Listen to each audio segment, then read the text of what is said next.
काली रात। वो एक काली रात थी, स्याह काला अंधेरा, इतना घना कि आंखें फाड़ फाड़ कर देखने के बाद भी चारों तरफ सिर्फ अंधेरा नजर आता था।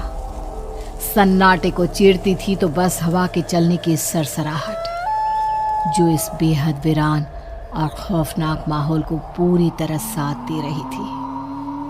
ऐसी भयानक काली रातों में कुत्तों के भौंकने की आवाजें अक्सर सुनाई दे जाती है, लेकिन उस रात में कुछ अलग था, बहुत कुछ ज्यादा सनसनीखेज। सुनसान गली के आखिरी छोर पर एक पुराना कुआं था। गांव के बुजुर्ग और सब लोग कहा करते थे कि अब भी कई बार रात को वो आती है, खून के धब्बों से सनी सफेद साड़ी, उल्टे पैर और घने काले बालों से छुपा हुआ अपना चेहरा लेकर। गांव के कई लोग कहते हैं कि उन्होंने आधी रात को कई बार उसे वहां भटकते हुए देखा है, और हर बार वो उसी रात आती थी जिस रात आसमान में चंद्रमा नहीं होता था, जिस रात पूरा गांव काले अंधेरे से घिरा हुआ होता था। लेकिन उसी गांव का रहने वाला विपिन, एक पढ़ा लिखा लड़का, इन सब बातों में बिल्कुल भरोसा नहीं करता था। शहर से लौटते वक्त उसकी बस काफ़ी लेट हो गई थी और वो गांव के बाहर बस स्टॉप पर उतरा। रात के लगभग 12 बजे। अरे भाई साहब, जरा संभल कर जाना। और सुनो, इस गांव में सुना है कोई चुड़ैल घूमती है, वह कुएं वाली, उस रास्ते से मत जाना। देखिए, मैं पढ़ा लिखा इंसान हूँ, इस तरह की बातों पर बिल्कुल भरोसा नहीं करता मैं। अरे भैया, हमको क्या है, हम तो बस तुम्हें चेतावनी देना चाहते थे। इस गांव के लोग इतनी रात को तो बस स्टॉप पर उतरते ही नहीं। अरे कुछ दिन पहले एक गांव वाला इसी बस में चढ़ा था और जानते हो, रात को यहाँ नहीं उतरा, पूरी रात हमारे साथ हमारे अगले गांव में जाकर रुका था और फिर सुबह लौट कर आया था। अरे कोई इतनी बड़ी बेवकूफ़ी कैसे कर सकता है? और क्या हो जाता अगर वो रात को ही अपने गांव में रुक जाता तो? अरे देखो भैया, ये तो हम नहीं जानते, लेकिन कुछ साल पहले ऐसा हादसा यहाँ पर हो चुका है। कुछ लोगों ने गांव के बुजुर्गों की बात नहीं मानी और जो इकलौता रास्ता गांव के अंदर की तरफ जाता है, वहां से आधी रात को निकल लिए। उसके बाद उनके साथ क्या हुआ ये तो पूछो ही मत। अब इतना कुछ बता रहे हो तो बता ही दीजिए, क्या हुआ था उनके साथ?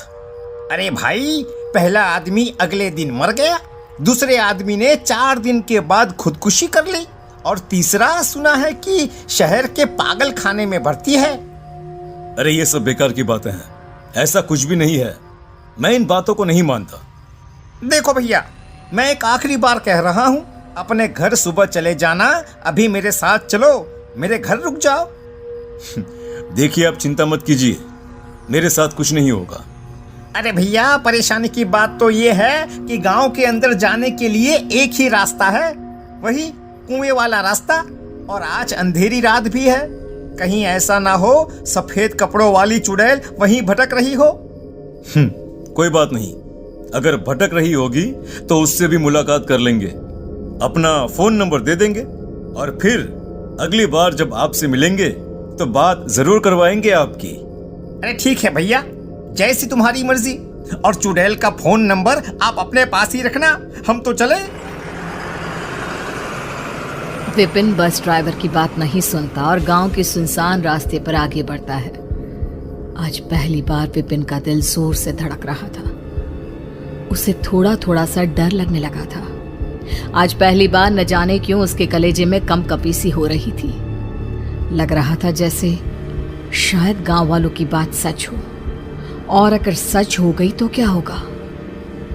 जैसे जैसे वो कुएं के नजदीक बढ़ रहा था, उसे ऐसा लग रहा था जैसे उसके शरीर का खून ठंडा पड़ रहा है। मुझे डर क्यों लग रहा है? मैं तो इन सब बातों पर भरोसा नहीं करता। कितना अच्छा होता कि कोई गांव वाला मिल जाता तो उसके साथ निकल जाता, लेकिन इतनी अंधेरी रात में इस वक्त कोई भी गांव वाला यहाँ पर क्यों आएगा? मैं कुछ ज्यादा ही सोच रहा हूँ। मुझे जल्दी से जल्दी अपने घर पहुंच जाना चाहिए। लेकिन भगवान ने शायद विपिन की प्रार्थना सुन ली थी। विपिन ने अचानक से अपने पीछे किसी के कदमों की आहट सुनी। एक बार के लिए उसके माथे पर पसीना आ गया और उसके कदम वहीं रुक गए। लेकिन तभी उसके कानों में एक बुजुर्ग औरत की आवाज आई। अरे बेटा, गांव की तरफ जा रहे हो, जरा मुझे भी अपने साथ ले चलो। देखो ना, मेरे हाथ में भारी थैला है, मुझसे उठाया भी नहीं जा रहा। अरे माँ जी, इतनी रात को आप यहाँ पर क्या कर रही हैं? और कहाँ रहती हैं आप?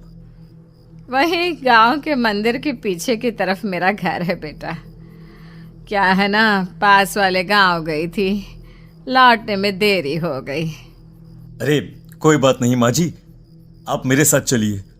अच्छा ही हुआ कि आप मुझे मिल गई। पता नहीं क्यों पहली बार आज मुझे इस रास्ते से गुजरने में मुझे डर लग रहा था। लाइए लाइए, आपका थैला मुझे दीजिए।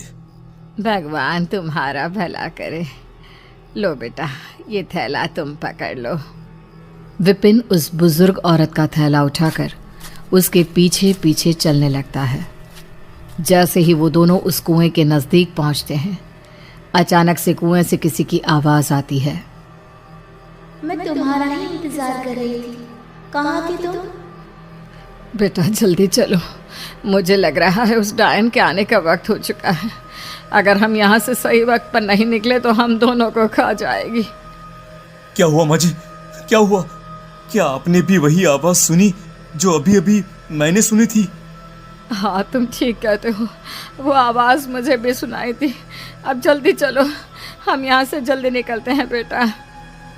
बुजुर्ग औरत तेज कदमों से आगे की तरफ चलने लगी। विपिन भी उसके पीछे पीछे चल पड़ा। कुछ ही देर में वो दोनों उस कुएं से काफी आगे निकल गए। जानती है माँ जी, आज आपकी वजह से मेरी जान बच गई। वैसे मैं इस चुड़ैल वाली बात पर कभी भरोसा नहीं करता था। गांव के लोग बोलते थे कि यहाँ पर एक भूतनी घूमती है, लेकिन मुझे लगा वो सब झूठ है। लेकिन आज इस बात पर मुझे भरोसा हो गया। मैंने खुद उसकी आवाज सुनी है। अरे बेटा, गांव के लोग जो भी कहते हैं ना, वो सब सच कहते हैं। चलो, हम तो वहां से बचकर निकल आए। अम्मा जी, आपका घर आ गया। हाँ बेटा, यही मेरा घर है। ये थैला तुम यहाँ रख दो, अंदर आओ, थोड़ा पानी पीकर चले जाना। नहीं नहीं माँ जी, 12 बजे से ऊपर टाइम हो गया है, मुझे अब चलना चाहिए। देखिए, काफी रात भी हो गई है, घर वालों को चिंता हो रही होगी। अरे बेटा, एक गिलास पानी पीकर जाने में क्या बुराई है। और वैसे भी तुम कितनी बुरी तरह से डर गए थे। इतनी रात में अकेले जाओगे तो डर जाओगे ना बेटा। नहीं डरूंगा माँ जी, और वैसे भी मेरा घर अगली गली में ही है, मुझे उस कुएं के पास से नहीं जाना है। बड़े बूढ़ों की बात मान लेते हैं, पानी पियो और फिर चले जाना। अच्छा ठीक है माँ जी, अगर आप कहती है तो मैं यहाँ रुककर पानी पी लेता हूँ। मैं यहीं आंगन में खाट पर बैठा हूँ, आप मेरे लिए पानी ले आइए।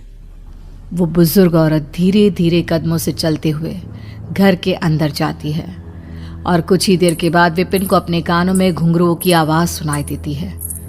वो जैसे ही नज़र उठाकर सामने देखता है तो एक लाल साड़ी पहनी हुई खूबसूरत सी लड़की सर पे घूंघट ओढ़ के उसकी तरफ चली आ रही थी। उसके हाथ में पानी का गिलास था। ये लीजिए, पानी पी लीजिए। आप कौन हैं? मेरा नाम रूपाली है। आप कितनी खूबसूरत लग रही हैं इस लाल साड़ी में। मैं आपका चेहरा देखना चाहता हूँ। और वो माँ जी, वो कहाँ चली गई? आप उनकी बेटी हैं क्या? आपको इन सब बातों से क्या लेना देना, अभी पानी पी लीजिए।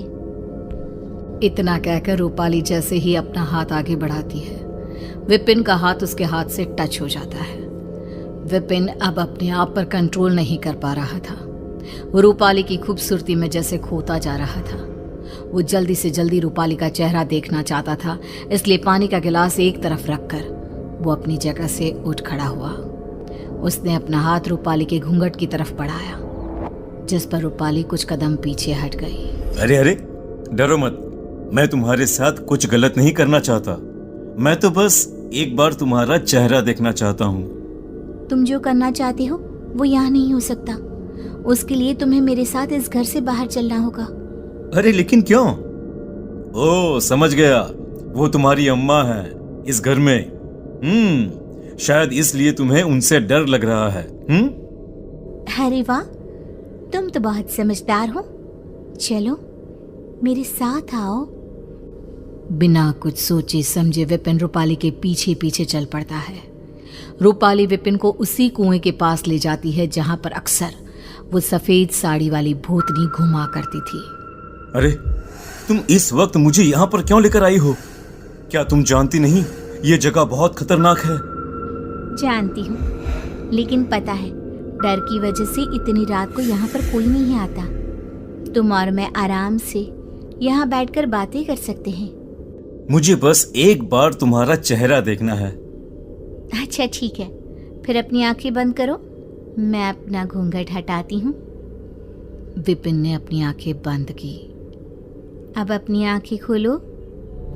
विपिन ने जैसे ही अपनी आंखें खोली उसने देखा कि उस लड़की का पूरा शरीर एक जवान लड़की की तरह खूबसूरत था, लेकिन उसका चेहरा ठीक वही था जो उस बुजुर्ग औरत का था। ये देखकर विपिन जोर से चीखने लगा।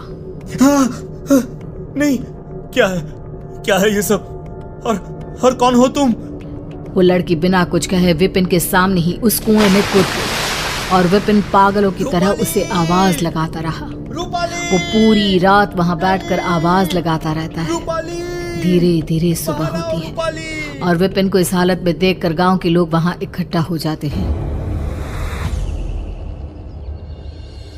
अरे भाई, अरे कल तक तो ये लड़का बिल्कुल ठीक था, हैं? अरे क्या हुआ है इसे? विपिन अजीबोगरीब हालत में कुएं की मुंडेर पर बैठकर कुछ अजीब से शब्द बड़बड़ा रहा था और लगातार किसी को आवाज दे रहा था। अरे भाई, मुझे तो लगता है कि वो चुड़ैल फिर से जिंदा हो गई है।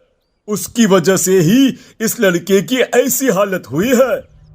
उसके बाद गांव के लोगों ने विपिन को ठीक करने की और उसे उसके घर छोड़कर आने की बहुत कोशिश की, लेकिन विपिन जैसे हमेशा के लिए कुएं की उस मुंडेर पर कैद होकर रह गया।